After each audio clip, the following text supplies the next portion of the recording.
ನಮಸ್ಕಾರ ಎಲ್ಲರಿಗೂ. ಹೇಗಿದ್ದೀರಾ friends? I hope you all doing good. ನಾನು ಚೆನ್ನಾಗಿದ್ದೀನಿ.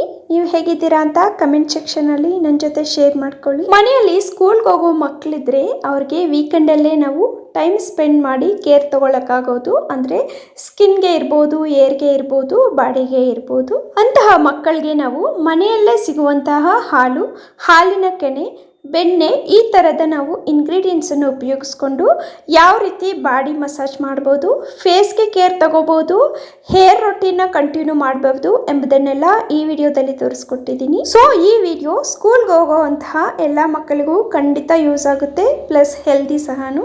ಸೊ ವಿಡಿಯೋನ ಸ್ಕಿಪ್ ಮಾಡದೆ ಕೊನೆವರೆಗೂ ನೋಡಿ. ವಿಡಿಯೋ ಇಷ್ಟ ಆದರೆ ಪ್ಲೀಸ್ ಒಂದು ಲೈಕ್ ಕೊಟ್ಟು ಸಪೋರ್ಟ್ ಮಾಡಿ. ನಮ್ಮ ವಿಡಿಯೋಸ್ನ ನೀವು ಫಸ್ಟ್ ಟೈಮ್ ನೋಡ್ತಾ ಇದ್ರೆ ಪ್ಲೀಸ್ ಚಾನಲ್ಗೆ ಸಬ್ಸ್ಕ್ರೈಬ್ ಆಗಿ. ಕಮ್ ಫ್ರೆಂಡ್ಸ್, ಲೇಟ್ ಮಾಡ್ತೀರಾ, let's get into the video. ನಾವು ಮಕ್ಕಳಿಗೆ ತರತರದ ಮಾರುಕಟ್ಟೆಯಲ್ಲಿ ಸಿಗುವಂತಹ ಶಾಂಪೂಗಳನ್ನು ತರೋ ಬದಲು ಈ ರೀತಿ ಸೀಗೆಕಾಯಿ, ಮೆಂತ್ಯ, ಸೋಪ್ ನಟ್ಸ್ ಅನ್ನು ಉಪಯೋಗಿಸ್ಕೊಂಡು ನಾವು ತಲೆಗೆ ಶಾಂಪೂನ ರೆಡಿ ಮಾಡಬಹುದು. ಈ ತರ ನಾವು ವಾರಕ್ಕೊಮ್ಮೆ ಮಕ್ಕಳಿಗೆ ಸೀಗೆಕಾಯಿ, ಮೆಂತ್ಯ ಬೀಜ, ಸೋಪ್ ನಟ್ಸ್ ಅನ್ನು ಉಪಯೋಗಿಸ್ಕೊಂಡು ತಲೆಗೆ ಸ್ನಾನ ಮಾಡಿಸೋದ್ರಿಂದ ಅವರಿಗೆ ಚಿಕ್ಕ ವಯಸ್ಸಿಗೆನೆ ತಲೆ ಕೂದಲು ಉದುರೋದಾಗ್ಲಿ, ಕೂದಲು ಬೆಳ್ಳಗಾಗೋದು ಈ ತರದ ಸಮಸ್ಯೆಗಳು ಬರೋದಿಲ್ಲ. ಸೀಗೆಕಾಯಿ, ಸೋಪ್ ನಟ್ಸು ಮತ್ತೆ ಮೆಂತ್ಯ ಬೀಜನ ಚೆನ್ನಾಗಿ ಕುದಿಸ್ಕೋಬೇಕು. ಆಗ್ಲೇ ಅದು ಸ್ವಲ್ಪ ಸಾಫ್ಟಾಗಿ ನಮಗೆ ನೊರೆ ಎಲ್ಲ ಚೆನ್ನಾಗಿ ಬರುತ್ತೆ. ಸೊ ನಾವು ಈ ರೀತಿ ಸೋಪ್ ನಟ್ಸ್ ಮಾತ್ರ ಈ ರೀತಿ ಒಡ್ಕೋಬೇಕು, ಇಲ್ಲಾಂದರೆ ನೊರೆ ಬರಲ್ಲ. ಸೋಪ್ ನಟ್ಸು, ಸೀಗೆಕಾಯಿ ಮತ್ತು ಮೆಂತ್ಯ ಬೀಜನ ಸೇರಿಸ್ಬಿಟ್ಟು ಕ್ವಾಂಟಿಟಿಗೆ ಬೇಕಾದಷ್ಟು ನೀರನ್ನು ಹಾಕ್ಕೊಂಡು ಸ್ಟವ್ ಮೇಲೆ ಒಂದು 5 ರಿಂದ 10 ನಿಮಿಷ ಕುದಿಸ್ಕೊಂಡ್ರೆ ಸಾಕು ಫ್ರೆಂಡ್ಸ್. ನಮಗೆ ಆರಾಮಾಗಿ ಸೀಗೆಕಾಯಿಯಿಂದನೇ ಶಾಂಪೂ ರೆಡಿ ಆಗುತ್ತೆ. ನಾನು ವೀಕಲ್ಲಿ ಒಂದು ಸಲ ಈ ರೀತಿ ಶಿವಾಂಶ್ಗೆ ಸ್ನಾನ ಮಾಡಿಸ್ತೀನಿ. ಶಿವಾಂಶ್ಗೆ ವಾರದಲ್ಲಿ 2 ಸಲ ತಲೆ ಸ್ನಾನ ಮಾಡಿಸ್ತೀನಿ. 1 ಟೈಮ್ ನಾನು ಶಾಂಪೂನೇ ಬಳಸ್ತೀನಿ ಫ್ರೆಂಡ್ಸ್, ಯಾಕಂದರೆ ವೀಕ್ ಮಧ್ಯದಲ್ಲಿ ಬರೋದ್ರಿಂದ ಸ್ನಾನ ಮಾಡಿಸೋದು ಶಾಂಪೂ ಉಪಯೋಗಿಸ್ತೀನಿ, ಟೈಮ್ ಸಿಗಲ್ಲ ಅದಕ್ಕೆ. ವೀಕೆಂಡಲ್ಲಿ ಅಂದರೆ ಭಾನುವಾರ ಖಂಡಿತ ಈ ರೀತಿ ಪ್ರಿಪೇರ್ ಮಾಡಿಬಿಟ್ಟು ತಲೆ ಸ್ನಾನ ಮಾಡಿಸ್ತೀನಿ.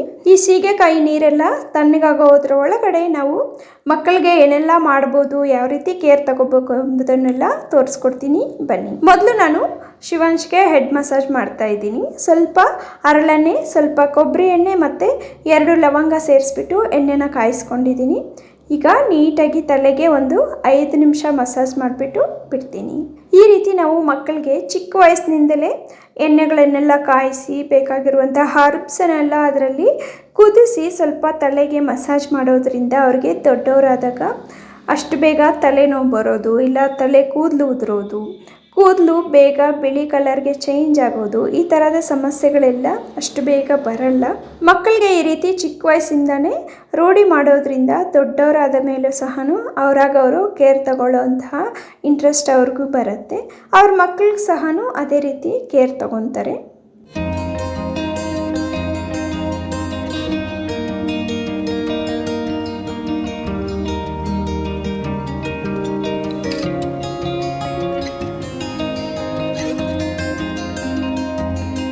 ಚೆನ್ನಾಗಿ ಆಯಿಲ್ ಇಟ್ಟು ಹೆಡ್ ಮಸಾಜ್ ಎಲ್ಲ ಮಾಡಿ ಮುಗಿದಾದ್ಮೇಲೆ ನಾನು ಶಿವಾಂಶ್ಗೆ ವೀಕಲ್ಲಿ 1 ಸಲ ಇಲ್ಲ, ಟೈಮ್ ಸಿಕ್ಕಿಲ್ಲ ಅಂದರೆ ಒಂದು 15 ಡೇಸ್ ಒನ್ಸ್ಗಾದರೂ ಫೇಸ್ ಮಸಾಜ್ ಮಾಡ್ತೀನಿ, ಅಂದರೆ ಫೇಶಿಯಲ್ ಥರ.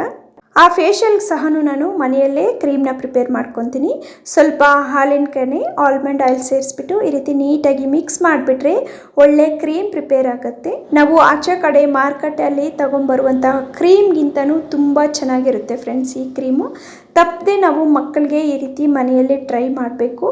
ನೀಟಾಗಿ ಸ್ಕಿನ್ನಲ್ಲಿ ಎಷ್ಟು ಚೆನ್ನಾಗಿ ಬ್ಲೆಂಡ್ ಆಗುತ್ತೆ ಅಂದರೆ ಒಂದು ಸಲ ಟ್ರೈ ಮಾಡಿ ನೋಡಿ, ನಿಮಗೆ ಗೊತ್ತಾಗುತ್ತೆ. ಈ ಕ್ರೀಮನ್ನು ಉಪಯೋಗಿಸ್ಕೊಂಡು ನಾವು ಮಕ್ಕಳಿಗೆ ಮಸಾಜ್ ಮಾಡಿದ್ರೆ ಸ್ಕಿನ್ ತುಂಬ ಚೆನ್ನಾಗಿರುತ್ತೆ. ಫ್ಯೂಚರಲ್ಲಿ ಅವ್ರಿಗೆ ಯಾವುದೇ ತರಹದ ಸ್ಕಿನ್ ಪ್ರಾಬ್ಲಮ್ಸ್ ಅನ್ನೋದು ಬರೋದಿಲ್ಲ. ಕ್ರೀಮ್ನ ಹಚ್ಚಿ ಮಸಾಜ್ ಮಾಡೋಕ್ಕಿಂತ ಮುಂಚೆ ಸ್ವಲ್ಪ ರಾ ಮಿಲ್ಕಲ್ಲಿ ನಾನು ಫೇಸ್ನ ನೀಟಾಗಿ ತೊಳ್ಕೊತಾ ಇದ್ದೀನಿ. ಈ ರೀತಿ ರಾ ಮಿಲ್ಕಲ್ಲಿ ನಾವು ಫೇಸ್ನ ಕ್ಲೆನ್ಸ್ ಮಾಡಿಬಿಟ್ರೆ ಇರೋಂತಹ ಡಾಟ್ ಎಲ್ಲ ಆಚೆ ಬಂದುಬಿಡುತ್ತೆ.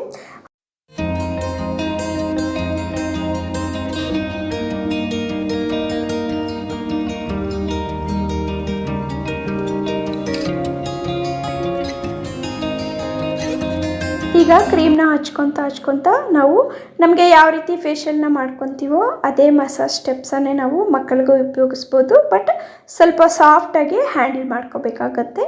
ಅದೇ ಸ್ಟೆಪ್ಸನ್ನು ಉಪಯೋಗಿಸ್ಕೊಂಡು ಕ್ರೀಮ್ನೆಲ್ಲ ನೀಟಾಗಿ ಫೇಸ್ಗೆ ಹಚ್ಬಿಟ್ಟು ಮಸಾಜ್ ಮಾಡ್ಕೊತಾ ಬನ್ನಿ.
ಮಾಡಿರುವಂತಹ ಕ್ರೀಮ್ ಸ್ವಲ್ಪ ಮಿಕ್ಕಿದೆ, ಅದಕ್ಕೇ ಸ್ವಲ್ಪ ರಾ ಮಿಲ್ಕು ಮತ್ತು ಸ್ವಲ್ಪ ಗ್ಲಿಸರಿನ್ನ ಸೇರಿಸ್ಬಿಟ್ಟು ನಾನು ಕೈಗೆ ಮತ್ತು ಕಾಲಿಗೆ ಮಸಾಜ್ ಮಾಡ್ತಾಯಿದ್ದೀನಿ. ಮಕ್ಕಳಿಗೆ ಇರ್ಬೋದು, ದೊಡ್ಡವ್ರಿಗೆ ಇರ್ಬೋದು, ಫೇಸ್ ಪ್ಯಾಕ್ಸ್ ಇಲ್ಲ ಬಾಡಿ ಮಸಾಜ್ ಮಾಡುವಾಗ ಸ್ವಲ್ಪ ಗ್ಲಿಸರಿನನ್ನು ಉಪಯೋಗಿಸೋದ್ರಿಂದ ನಮ್ಮ ಸ್ಕಿನ್ನಲ್ಲಿರುವಂತಹ ಡೆಡ್ ಸೆಲ್ಸ್ ಎಲ್ಲ ಆಚೆ ಬಂದುಬಿಡುತ್ತೆ. ಸೊ ಆಗ ಸ್ಕಿನ್ ಎಲ್ಲ ಬ್ರೈಟಾಗಿ ಕಾಣಿಸುತ್ತೆ. ಗ್ಲಿಸರಿನು ಕ್ರೀಮು ರಾ ಮಿಲ್ಕ್ ಎಲ್ಲ ನೀಟಾಗಿ ಮಿಕ್ಸ್ ಆಗೋವರೆಗೂ ಮಿಕ್ಸ್ ಮಾಡ್ಕೊಂಡ್ಬಿಟ್ಟು ಈಗ ಕೈಗೆ ಕಾಲಿಗೆ ಅಪ್ಲೈ ಮಾಡಿಬಿಟ್ಟು ನೀಟಾಗಿ ಮಸಾಜ್ ಮಾಡಿ.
ಹೆಡ್ ಮಸಾಜ್ ಆಯಿತು, ಕೈಗೆ ಕಾಲಿಗೆಲ್ಲ ನೀಟಾಗಿ ಮಸಾಜ್ ಮಾಡಿದೆ. ಫೈನಲ್ ಆಗಿ ಈಗ ನೈಲ್ಸ್ ಎಲ್ಲ ಕಟ್ ಮಾಡ್ತಾ ಇದ್ದೀನಿ. ಶಿವಾಂಶ್ಗೆ ಮಂಡೇ ನೈಲ್ಸ್ ಎಲ್ಲ ಸ್ಕೂಲಲ್ಲಿ ಚೆಕ್ ಮಾಡ್ತಾರೆ, ಅದಕ್ಕೆ ನಾನು ವೀಕೆಂಡಲ್ಲೇ ನೈಲ್ಸ್ ಎಲ್ಲ ನೀಟಾಗಿ ಕಟ್ ಮಾಡಿಬಿಟ್ಟು ಕಳಿಸ್ತೀನಿ. ಸಂಡೇ ಕಟ್ ಮಾಡಿದ್ರೆ ಮತ್ತೆ ಸಂಡೇ ಬರೋವರೆಗೂ ಬೆಳೆದಿರಲ್ಲ ಅಷ್ಟಾಗಿ.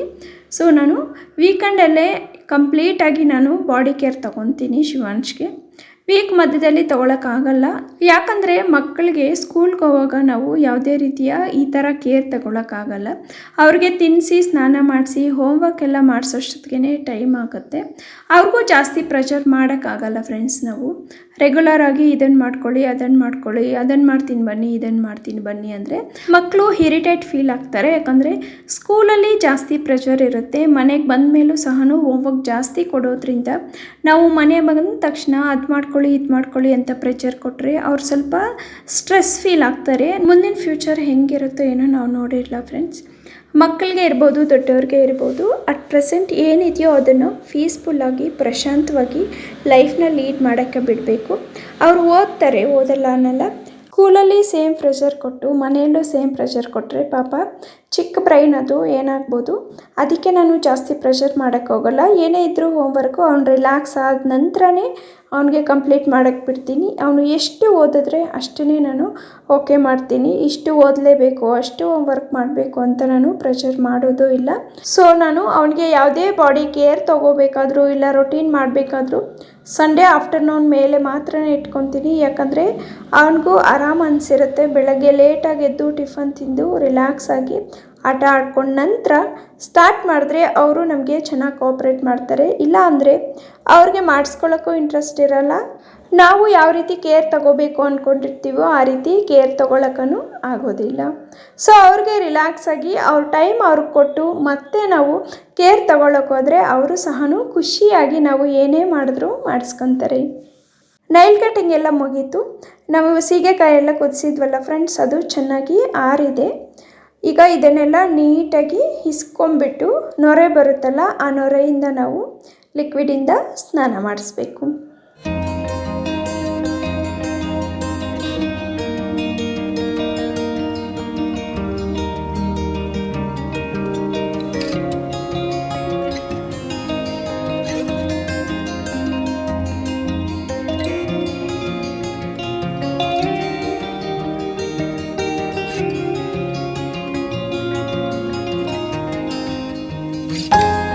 ಈಗ ಸ್ನಾನ ಎಲ್ಲ ಮುಗಿಸ್ಕೊಂಡು ಬಂದ.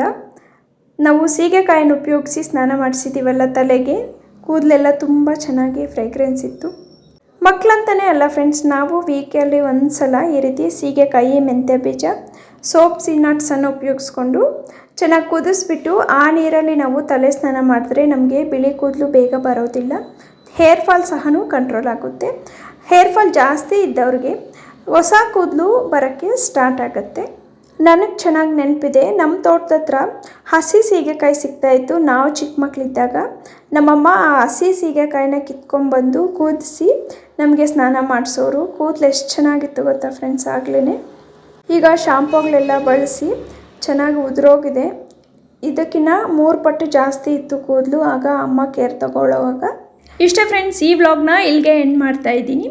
ಐ ಹೋಪ್ ಈ ವ್ಲಾಗ್ ತಮ್ಮೆಲ್ಲರಿಗೂ ಯೂಸ್ ಆಗಿದೆ ಅಂದ್ಕೊತೀನಿ. ನಿಮ್ಮ ಮನೆಯಲ್ಲಿ ಮಕ್ಕಳಿದ್ರೆ ಈ ರೊಟೀನ್ನ ಕಂಟಿನ್ಯೂ ಮಾಡಿ.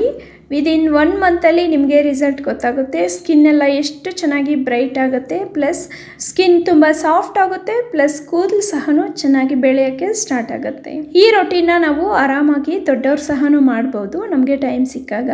ಈ ವಿಡಿಯೋ ನಿಮಗೆ ಇಷ್ಟ ಆಗಿದ್ರೆ ಪ್ಲೀಸ್ ಒಂದು ಲೈಕ್ ಕೊಡಿ. ಅದೇ ರೀತಿ ನಿಮ್ಮ ಫ್ರೆಂಡ್ಸ್ ಹಾಗೆ ಫ್ಯಾಮಿಲಿ ಮೆಂಬರ್ಸ್ ಜೊತೆ ಶೇರ್ ಮಾಡಿಕೊಡಿ. ನಮ್ಮ ವೀಡಿಯೋಸ್ನ ನೀವೇನಾದರೂ ಫಸ್ಟ್ ಟೈಮ್ ನೋಡ್ತಾ ಇದ್ದರೆ ಪ್ಲೀಸ್ ಚಾನಲ್ಗೆ ಸಬ್ಸ್ಕ್ರೈಬ್ ಆಗಿ ಸಪೋರ್ಟ್ ಮಾಡಿ. ಇನ್ನೊಂದು ಬ್ಯೂಟಿಫುಲ್ ವ್ಲಾಗ್ ಜೊತೆ ಮತ್ತೆ ಭೇಟಿಯಾಗೋಣ. ಅಲ್ಲಿವರೆಗೂ always keep smiling, stay healthy and stay happy. Thank you for watching and have a great day.